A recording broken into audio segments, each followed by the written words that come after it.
अब आते हैं हम एरर्स की तरफ। एरर किसे कहते हैं? इट रेफर टू अनइंटेंशनल और innocent mistake in the financial statement.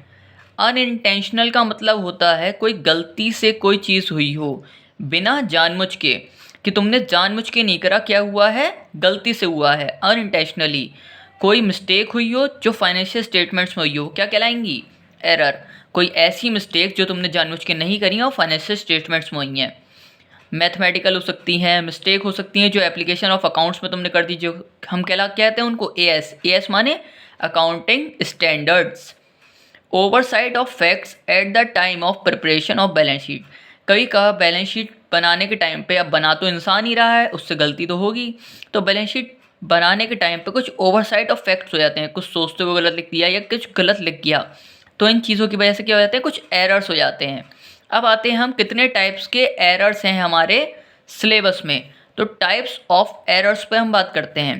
पहला है हमारा क्लैरिकल एरर, जिसके दो पार्ट्स हैं, एरर ऑफ ओमिशन और एरर ऑफ कमीशन।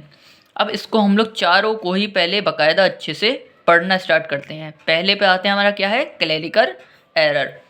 तो अब क्लैरिकल एरर किसे कहते हैं? Clerical error may occur in recording, totalling, posting and balancing. कभी कभार रिकॉर्ड करते वक्त, किसको, हमारी जो भी हमने ट्रांजैक्शन करनी है उनको रिकॉर्ड करते वक्त, टोटल करते वक्त, बैलेंस करते वक्त जो हमसे गलतियां होती हैं वो क्या हैं, क्लैरिकल एरर। यस, टाइम पे हमसे क्लैरिकल एरर हो सकते हैं। ये दो टाइप के होते हैं। Error of omission. ओमिशन का हिंदी में मतलब होता है, ओमिशन माने भूल जाना, कि तुम एरर ऑफ ओमिशन में क्या होगा, when a transaction is omitted from being recorded in the books of accounts. इसका ये मतलब होता है कि तुम अपनी बुक्स ऑफ अकाउंट्स में उन ट्रांजैक्शंस को लिखना भूल गए, रिकॉर्ड करना भूल गए, तो क्या क्या होगे, एरर ऑफ ओमिशन। अब आते हैं हम अपना एरर ऑफ कमीशन की तरफ।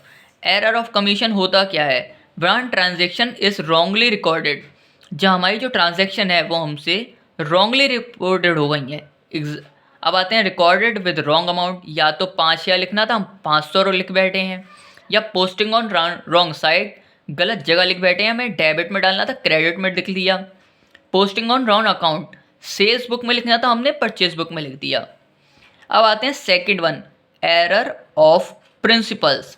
एरर ऑफ प्रिंसिपल, एरर का मतलब क्या था, जो बिना जानबूझ के गलतियां हो जाएं, और किस में गलतियां हो जाएं, प्रिंसिपल्स में, कि आपने ट्रांजैक्शंस नोट करी हैं, रिकॉर्ड करी हैं, पर उसमें आप कुछ अकाउंटिंग प्रिंसिपल्स का यूज़ करना भूल गए, या अकाउंटिंग स्टैंडर्ड्स तुमने नहीं फॉलो करे हैं, तो इसको क्या करते हैं, एरर ऑफ प्रिंसिपल्स कहते हैं। ये क्यों, किस वजह से हो सकते हैं, it is arise due to lack of knowledge of accounting principles या latest development in the A S. या तो अकाउंटिंग स्टैंडर्ड्स में कुछ नए बदलाव आ गए हैं जो तुम्हें नहीं पता थे और तुमने उन्हीं को फॉलो कर दिया, पुराने वालों को, या फिर lack of knowledge of accounting principles, तुम्हें पूरी तरह से नॉलेज नहीं थी किसकी, अकाउंटिंग प्रिंसिपल्स की। अब बात करते हैं हम कंपनसेटिंग एरर की। कंपनसेटिंग एरर होता है when the effect of one error counter balance by the effect of another error. इसका ये मतलब है कि हमने ए के जो पैसे थे 1000 लिखने थे, हमने लिख दिए 100, और इसी चीज़ को बैलेंस करने के लिए हमने जहाँ 100 रुपये लिखने थे वहाँ लिख दिए 1000, तो अमाउंट गड़बड़ बिल्कुल भी नहीं होगी।